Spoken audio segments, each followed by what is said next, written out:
penerjemah terdahulu dan terhebat dari bahasa Yunani ke bahasa Syiraik, menerjemahkan bermacam-macam karya dalam bidang obat-obatan, termasuk 26 karya Galen.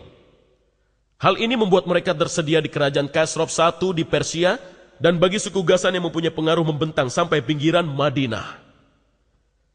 Khosrow I, Kisra dalam bahasa Arab, raja dari Persia dikenal sebagai Khosrow Agung. Pasukannya menaklukkan daerah sampai sejauh Yaman dan dia juga menyukai belajar dan ia mulai mendirikan sekolah. Sekolah Jundi Shapur berdiri selama kepemimpinan panjang pertama Khosrow selama 48 tahun, menjadi pusat intelektual terbesar di zamannya.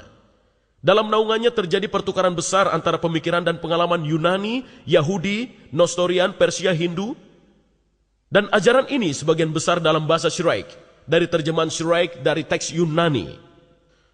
Metode Aristoteles, Hippocrates, dan Galen ini sudah ada ketika sekolah kedokteran Jundi Shapur beroperasi selama masa pemerintahannya.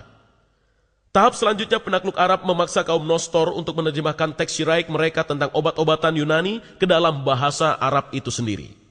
Terjemahan dari Syiraik ke bahasa Arab sangatlah mudah, karena kedua bahasa tersebut mempunyai tata bahasa yang sama. Dengan mempertimbangkan situasi medis selama masa hidup Muhammad, kita tahu ada ahli kedokteran yang hidup di Arab selama masa tersebut, yaitu Harith bin Kaladia adalah dokter terpelajar terbaik yang ahli dalam seni penyembuhan.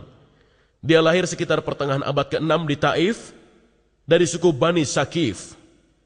Dia menempuh perjalanan melalui Yaman dan kemudian Persia, tempat ia memperoleh pendidikannya dalam ilmu kedokteran di sekolah kedokteran besar Jundi Shapur, sehingga sangat mengenal ajaran kedokteran Aristoteles, Hippocrates, dan juga Galen. Setelah menyelesaikan studinya, dia praktik sebagai seorang dokter di Persia, dan selama masa ini dia dipanggil ke hadapan Raja Khosrow. Dengan beliaulah ia berbicara panjang lebar. Dia kembali ke Arab pada awal Islam dan juga bermukim di Taif. Ketika berada di sana, Abu Khair, Raja Yaman, datang menemuinya karena penyakit yang dideritanya, dan ketika ia disembuhkan, dia menghadiahkannya banyak uang dan juga budak wanita. Meskipun Harith bin Kaladia tidak menulis buku apapun dalam bidang kedokteran, pandangannya tentang berbagai masalah kedokteran masih terangkum dalam percakapannya dengan Khosrow I. Tentang mata, ia mengatakan bahwa mata berisikan lemak yang berupa bagian putih, kedua berisi air yang berupa bagian hitam, dan juga angin yang berupa penglihatan. Semua hal ini sekarang kita tahu keliru. Namun hal ini semua adalah pemikiran Yunani. Semua menunjukkan perkenalan Harith dengan dokter-dokter Yunani. Dengan menyimpulkan situasi tersebut dalam beberapa kata dalam bukunya, Sword Telemetry Arabs, Dr. Lucien Leclerc menulis, Harith bin Kaladia belajar kedokteran di Jundi Shapur, dan Muhammad berhutang pada Harith atas pengetahuan kedokteran yang telah dimilikinya. Jadi dengan satu atau lainnya, dengan mudah kita dapat menelusuri jejak obat-obatan Yunani. Terkadang Muhammad merawat orang sakit, namun pada kasus yang sulit, dia akan merujuk pasiennya kepada Harith. Orang terpelajar lainnya di sekeliling Muhammad adalah Laden bin Harith. Dia tidak ada hubungannya dengan Harith. Dia adalah orang Persia dan merupakan sepupu dari Muhammad, dan juga pernah mengunjungi kerajaan Khosrow. Dia belajar bahasa Persia dan musik yang dikenalnya dari kaum Quraisy yang berada di kota Mekah.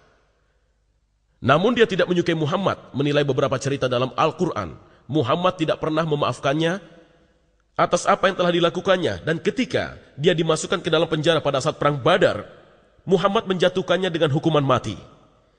Kesimpulannya kita lihat bahwa satu, bangsa Arab yang hidup di Mekah dan Madinah pada tahun 600 mempunyai hubungan politik dan ekonomi dengan orang-orang dari Ethiopia, Yaman, Persia, dan juga Bizantium.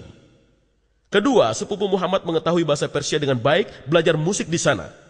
Ketiga, suku Ghassin yang memerintah gurun Syria sampai ke gerbang Madinah menggunakan bahasa Syiraik, salah satu bahasa utama yang digunakan untuk mengajar kedokteran, dan Jundi Shapur adalah sekolah utamanya. Seorang raja Yaman yang sakit datang ke Taif untuk berkonsultasi ke Dr. Harith bin Kaladia yang telah dilatih dengan baik di Jundi Shapur, sekolah kedokteran terbaik di dunia, dan merupakan tempat Muhammad mengirimkan pasiennya. 5. Selama masa hidup Muhammad, sebuah sekolah kedokteran baru didirikan di Alexandria, menggunakan 16 buku Galen sebagai bacaan mereka. Sumber ini menunjukkan bahwa ada kesempatan yang luas bagi Muhammad dan orang-orang di sekelilingnya untuk mendengar teori embriologi Aristoteles, Hippocrates, dan Galen ketika mereka datang untuk mendapatkan pengobatan dari Harith bin Kaladia dan dokter lokal lainnya. Jadi ketika Al-Quran mengatakan pada surat Makkiyah terakhir, orang-orang yang beriman, dialah yang menciptakan kamu dari debu, kemudian dari tetes air mani, kemudian dari segumpal darah yang menyerupai lintah, supaya kamu memahaminya. Dan kemudian dalam surat Haji, hai manusia, jika kamu dapat keraguan tentang kebangkitan dari kubur, maka ketahuilah sesungguhnya kami telah menjadikan kamu dari debu. Adalah benar bagi kita untuk bertanya lagi, apa yang harus dipahami? Apa yang harus diketahui? Dan ini adalah tahap-tahap Al-Quran lagi. Nutfah, air mani, alaqah, mudghah, seonggok daging, azam, tulang belulang, dan 5, membalut tulang dengan otot. Jawabannya sangat jelas, mereka memahami dan mengetahui pengetahuan umum.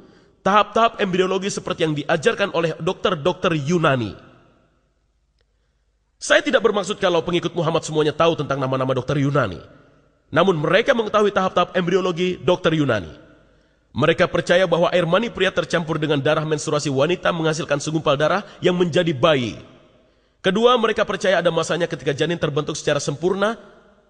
Ketiga, mereka percaya tulang terbentuk dahulu kemudian dibalut dengan otot-otot. Allah menggunakan pengetahuan umum itu sebagai tanda yang mendorong pembaca dan pembaca berpaling kepadanya. Masalahnya adalah bahwa pengetahuan umum ini keliru. Masa dokter-dokter setelah Muhammad. Sekarang kita perlu melihat pada 2 dokter terkenal dari masa setelah Muhammad.